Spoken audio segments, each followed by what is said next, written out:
Hey guys, what's up? It's Internet X and welcome back to another episode of Talking to the Internet. Now this is an interview series based around creatives in the fashion world, and it's meant to provide insight on how to break into the industry, how to find your groove, and more importantly, breed the next group of creatives. So I am beyond excited to introduce my guest sitting next to me. We have 27-year-old Harlem, New York native. She started off photographing Gucci Mane and went on to work with artists like Cardi B. She's worked with brands like Netflix and Adidas. She's been published in magazines like Vogue. And more notably, she was the first Black woman to ever photograph inside the Met Gala, introducing Flo Ngala.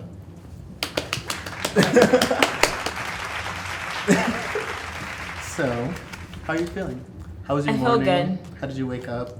I feel better. Sometimes I feel like I'm in a phase of my career where there's like this double life thing happening.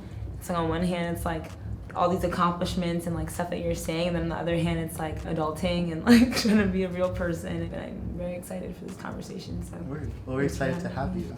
So, you describe your style as flow on the wall. Have you always been like this very observative person? yeah, I mean, I grew up, like you said, in Harlem, New York. I grew up in a hair braiding salon. My parents were the first Black business owners that I ever met. You know, you just kind of like as a young girl like overhear things, and you learn a lot about people, I think, and human behavior when you work like inside of, not even work inside of a business, but like live inside of a business that your parents work, if that makes sense. So talk about finding photography and how that came to be about. Yeah, so I found photography through like middle school, really, and then more seriously like throughout high school. I did it for all 4 years. I went on to do like honors photography. I won like a visual arts award.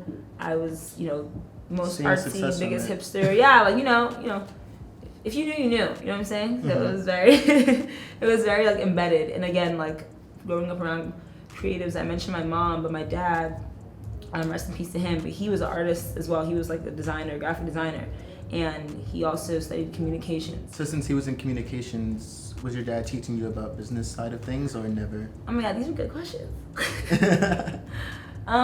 Okay, so my dad passed when I was 13, so I did get a little glimpse of like his, genius. Honestly, he really wanted me to like go to the Olympics and like be, when you're like a kid, you're doing sports, you're like, I'm gonna win the gold medal. Yeah. So I really thought that was my first dream. Like, skating was first. And he actually never saw me be a photographer, which really sucks. But yeah, I always kind of like to think that a lot of my decisions these days, even though he's not here, are influenced by like his wisdom. Okay, nice. So let's get into your career a little bit. Yeah. So starting out, you were cast in a All the Way Up music video. Yeah, no, it's funny. So basically, I had a friend who was working with the figure skating program that I was part of as a kid, and she like had hit me up on Facebook or texted me or something and asked if I was interested in being part of this like thing where they needed extras that could ice skate. So I was like, sure. I was a junior in college. Yeah, I went. It was in Queens. I like showed up. I brought my camera. I took photos like BTS, Fat Joe, and Remy Ma. Yeah. And yeah, I wish there was BTS on the set that day. Like I literally have vivid memories of like Fat Joe being like, no, like do like this. Like, like imagine him like giving me direction on ice skating and all of his Bronx uptownness. You know what I'm saying? 'Cause I was on that set for the whole day, and it was life changing ultimately. So that led to me just basically pitching myself to the people who put the video together, and one thing led to another, and that's how it's connected to the Gucci Mane, Cardi B, Atlantic Records. So where'd you even learn that? Because what were you studying in college? I studied advertising / PR, so I have a communications major. Then I minored in digital design because I wanted to be a art director. So that PR like connection, was that what like motivated you to be like, I'm gonna send these to the director? That's a good question. I actually never really resonated with PR as like a career, like a legitimate career path for me. I do see that overlap, and I'm happy that you had that. I had the branding mind and the PR mind, but no, it wasn't like I was thinking that I was, I don't consider myself to ever want to go down that route. So what was your first paid job?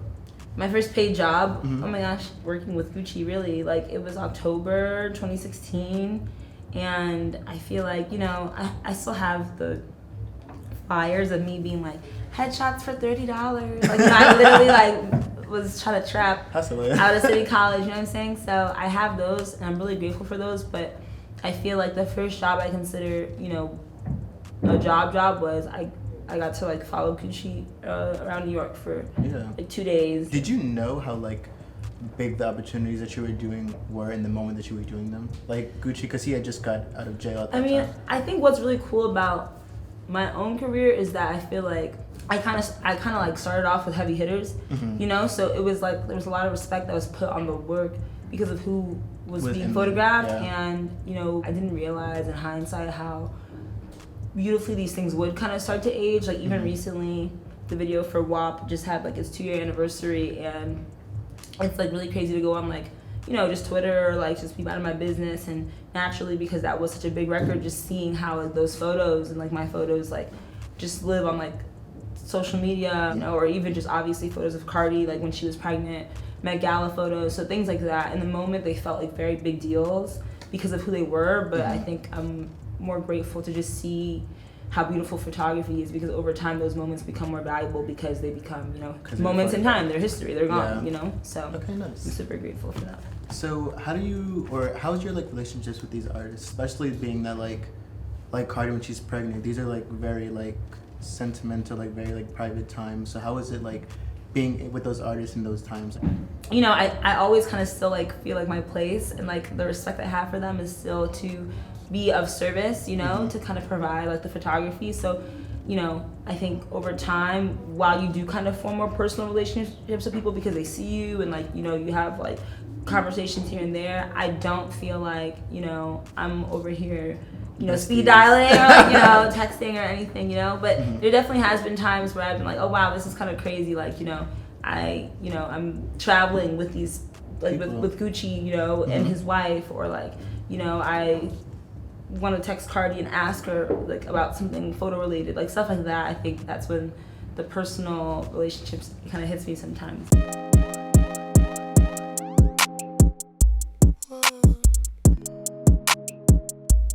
Okay, so this segment is called 10 Seconds to Explain. So I have 10 pictures of Flo here, and she's gonna have 10 seconds to explain where she wore it or what her feelings are on it, and then rate it 1 through 10. Rate it 1 through 10 first, So funny. and then explain it. Okay, are you ready? Are you ready? Yeah. Okay. That was the creative direction was by my parents. What's the rating? Oh, the rating of it. Oh, a 10. A 10 out of 10. Okay. Yeah. Tracksuit always, you know, 2-piece always goes. Oh my god. I was on a roof. I'm wearing Prada shirt and Prada shoes. Urban Outfitters skirt. Rating 8 out of 10. Okay. But 10 out of 10 for creativity. Oh my god, it's so cute. This is hard. Time is ticking. Honestly, 10 out of 10. I like that one a lot. Thank you. Aw, that's cool. I guess like an 8 out of 10. It's funny because I photoshopped the shirt and changed the color to blue. And not purple. Yeah, it was purple, but I just think the monochrome felt better for some reason. That's not funny. Okay. Okay. Oh my god, yes, 10 out of 10. One of my favorite outfits, my 24th birthday party. That was House of CB. Period. Okay. From Topshop. Are you ready for this one? Yes.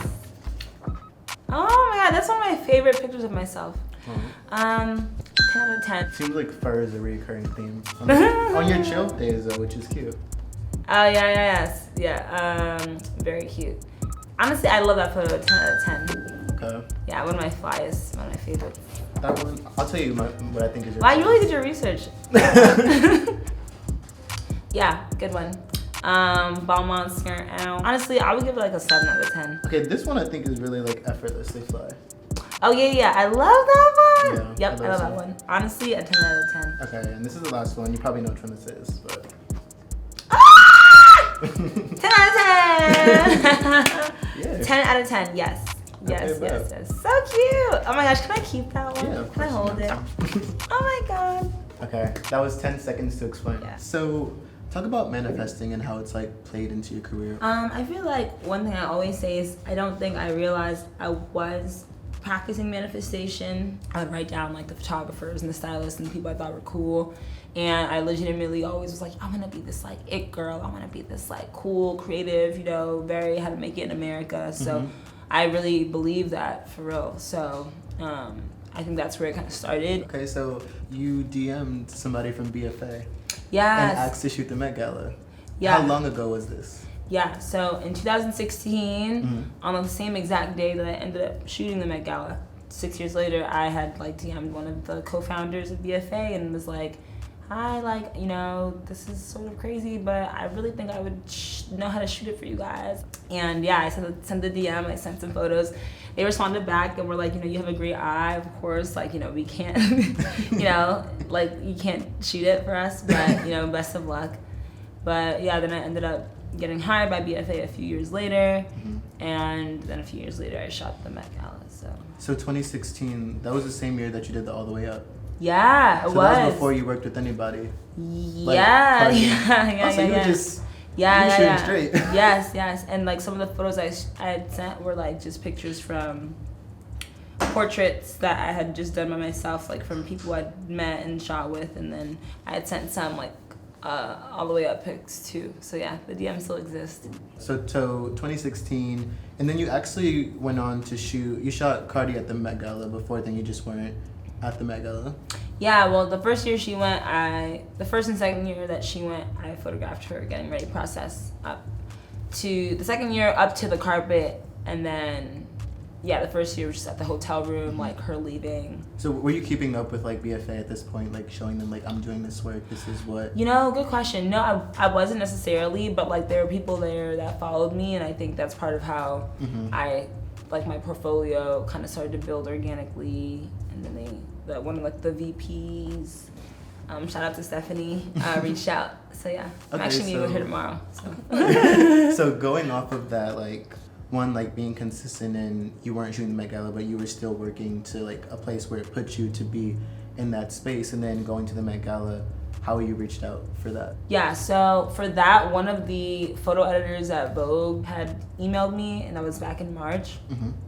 And a lot of the work that I had done with celebrities was part of like why my portfolio, I think, made sense for him to, you know, keep me in mind. And when he reached out, he had, you know, asked if I could put a hold on the date, and I was like, of course I put a hold on the date for you guys.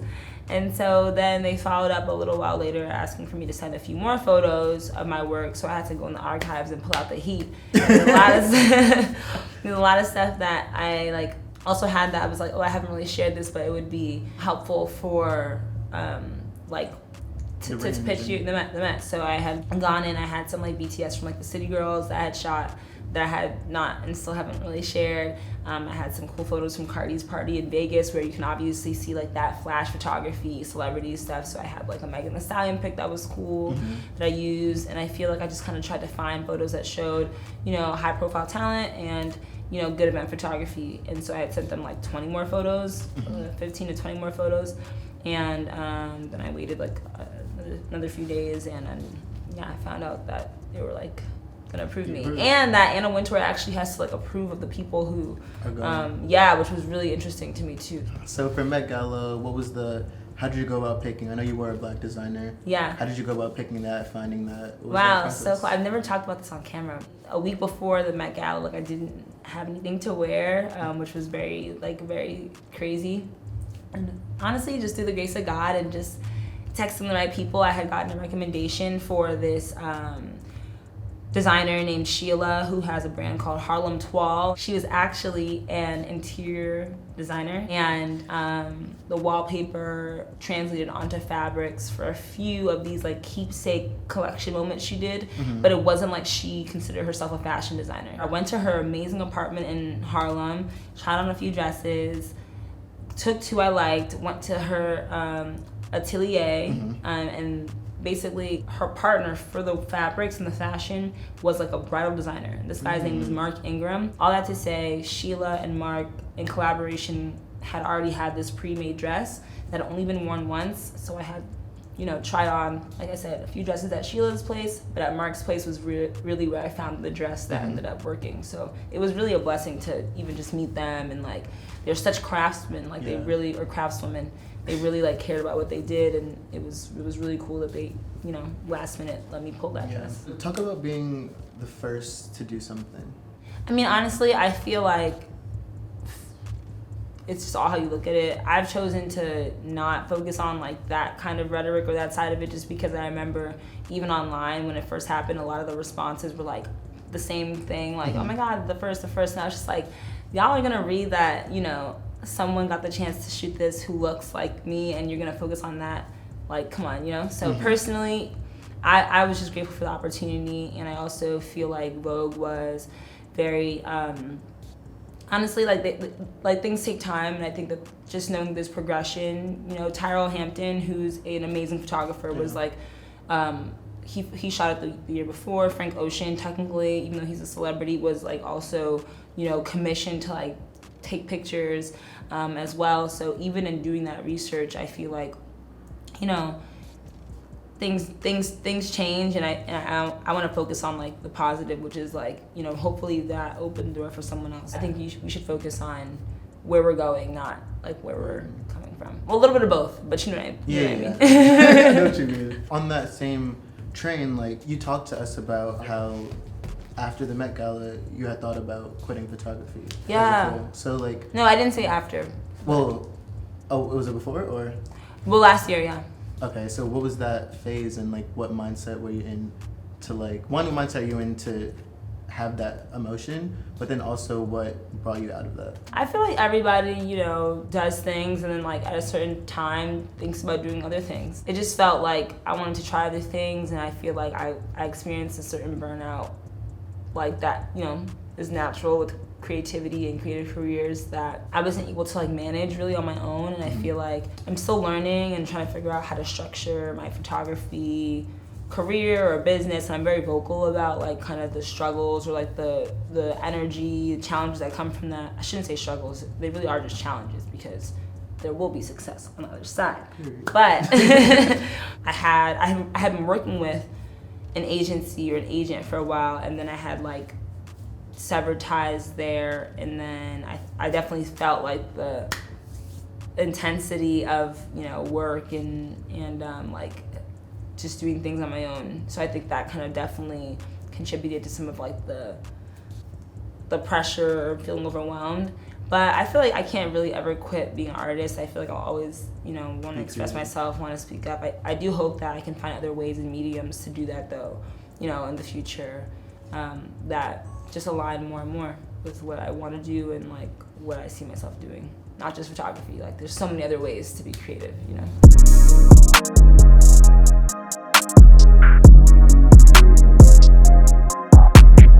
Okay, so this segment is called the Style Experience, and it's pretty straightforward. I'm gonna style Flo. So we have all these clothes back here. So one, I feel like you are like, I'm glad you showed up in a dress, because I feel like a lot of your outfits are dresses. Yeah. Is that like, are you really comfortable in that? Yeah, I think they're my favorite article of clothing. Okay. Yeah, especially like long flowy. I feel like you're very. Yeah. Okay. I think I like everything, but I always gravitate towards dresses, I feel like. Okay. For sure. Right. I think visually, it just always takes the most attention. This is pretty like conservative because it's like Sunday, like church vibes. But it's Sunday. Yeah. But normally, I think I'm into like dresses, maxi, like prints. Okay, well, we're gonna take you a little bit out of your comfort zone. Sure. I mean, I'm comfortable with everything. Okay. You just prefer. I do like dresses when I wear them. Okay. So I really like this. This is a Ghani vest. It's really fun. Oh, I love Ghani. It's been in recently. Very cute. I think this would be cute, and then you want to keep on your shoes. Yes. But I think it would go with your shoes too. I think we can try with your shoes. Okay. Start here. Yeah. Change here? No.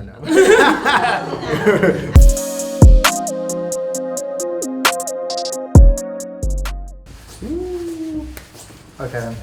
I love this. This is so like comfy and chill. How do you feel? I feel really good. Okay, so obviously, Really obviously we changed the skirt from the pants. I forgot that I even gave this skirt at first, but the pants are so much better. This is like, we were going for like a chill Sunday vibe, going out, brunch with friends, you know.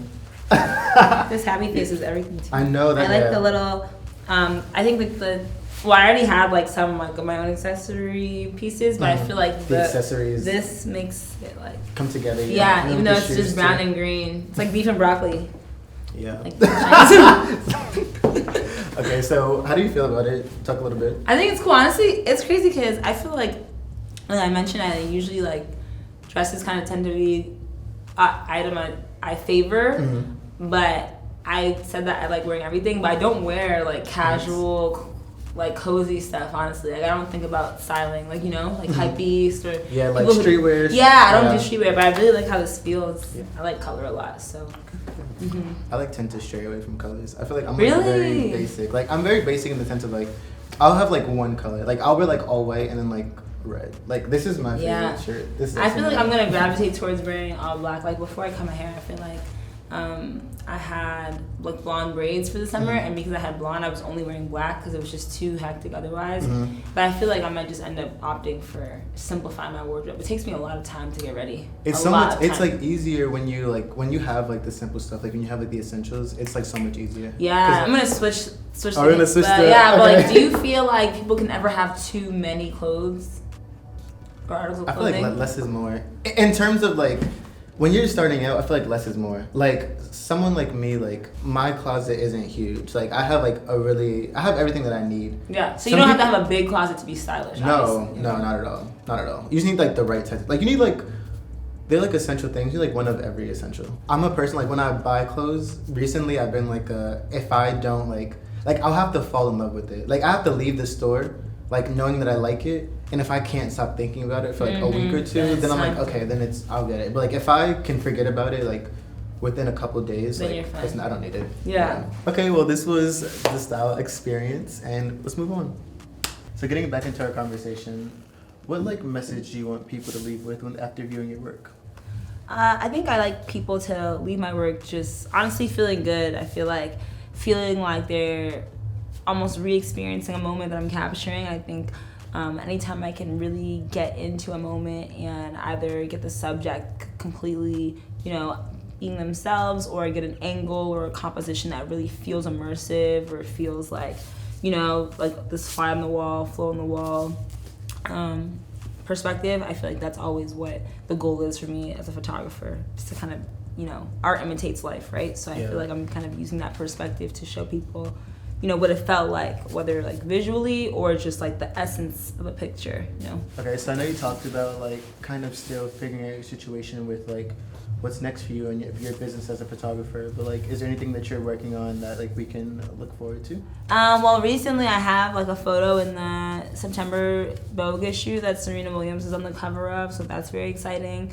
I also have a billboard in Times Square of Simone Biles, which is really crazy. It's above, like literally above the Gap store. I feel like honestly just trying to get back into more passion projects. I really want to like rediscover myself as an artist. I think a lot of the work I've done over the past few years has been very much like kind of extroverted and like, you know, capturing people, you know, being hired and, you know, capturing different artists and celebrities. But I'm excited to kind of like go a bit more inside and go back to my self-portraits, go back to like my roots and like finding more ways to express, you know, my essence as an artist and a photographer.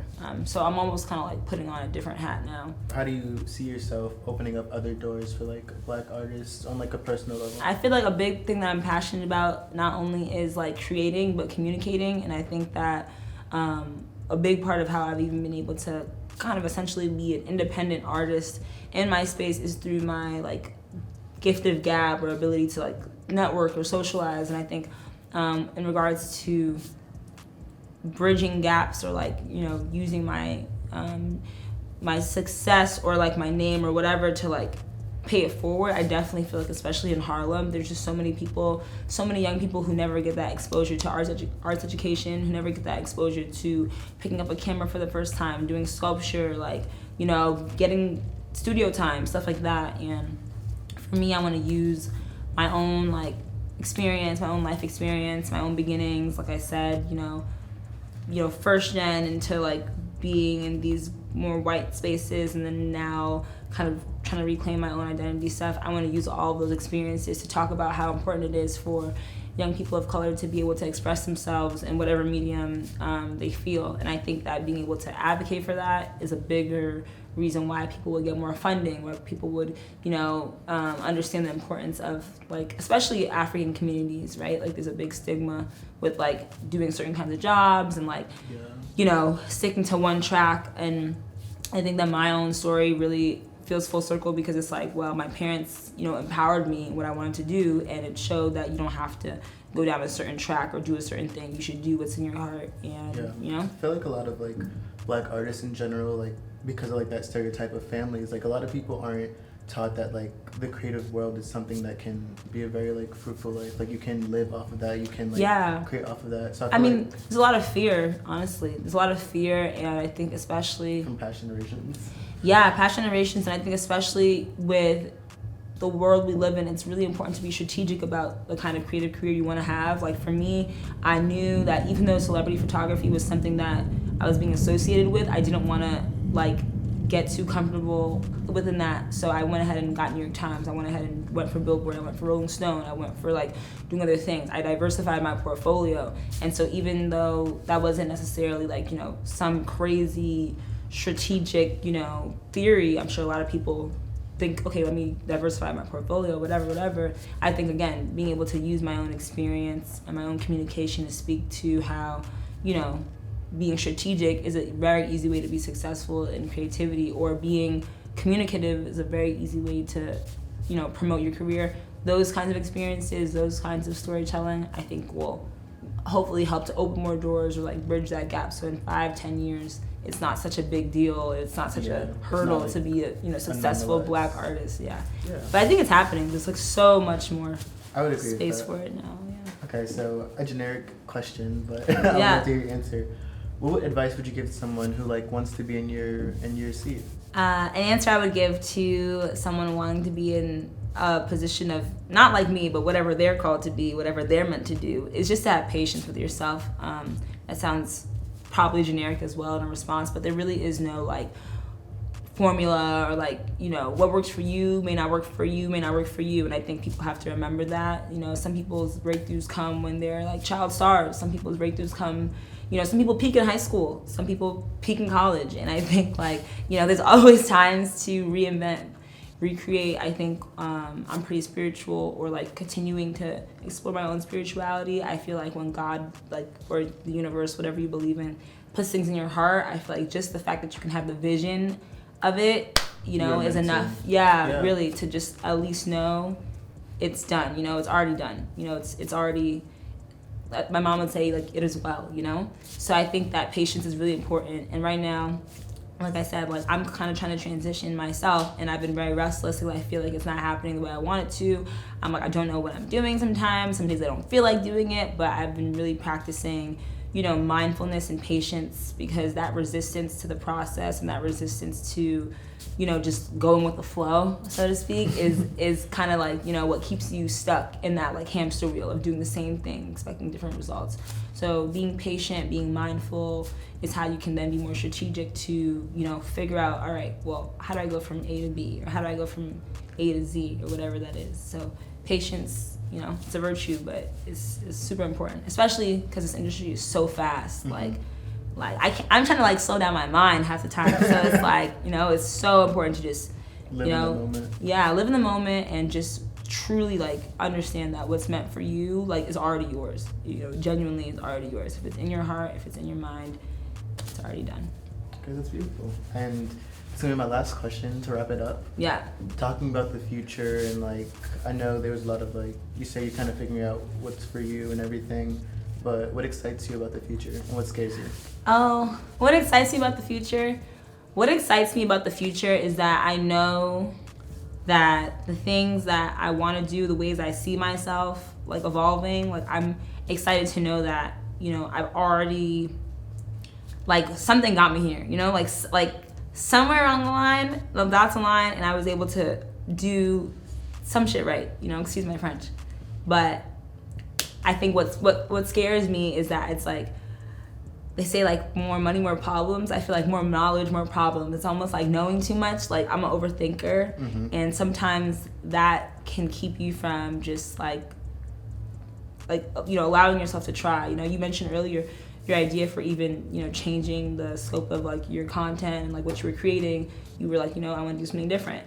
I'll just do it. I feel like for some reason when I was 22 or 18, like that was so much easier than being 27 and doing it. I don't know what it is, but it's like over time I've seen how that fear can really like paralyze you and keep you from, you know what I'm saying, like stepping into like that next phase. So I feel like I'm excited to know that, you know, I see a future for myself that comes with a lot more, you know, consulting and more creative directing and more, honestly, just more talking. Like I like to talk, obviously. I feel like that's a big thing I'm excited for. But yeah, I'm a little afraid sometimes of my subconscious mind and where my you know, human nature can pop up. But every day I think just like massaging that and like telling her to chill and like, you know, continuing to just make small steps, I'm seeing progress. And that's where patience for me is starting to show up in my life. I'm like, all right, like you can't rush this process, so you're gonna have to just sit here and wait. So, you know what I'm saying? It happens. So yeah. Well, thank you so much for being on this. I was so excited. I'm sad it's over. I know, right? Thank you so much. Yeah, of course. Thank you guys so much for watching this. You guys can find Flo. Do you want to tell them your socials? Yeah, my first and last name, Flo Ngala, FLON as in Nancy, GALA. And you guys can find me, Internet X, everything. And I'll see you guys in the next episode. Bye, guys.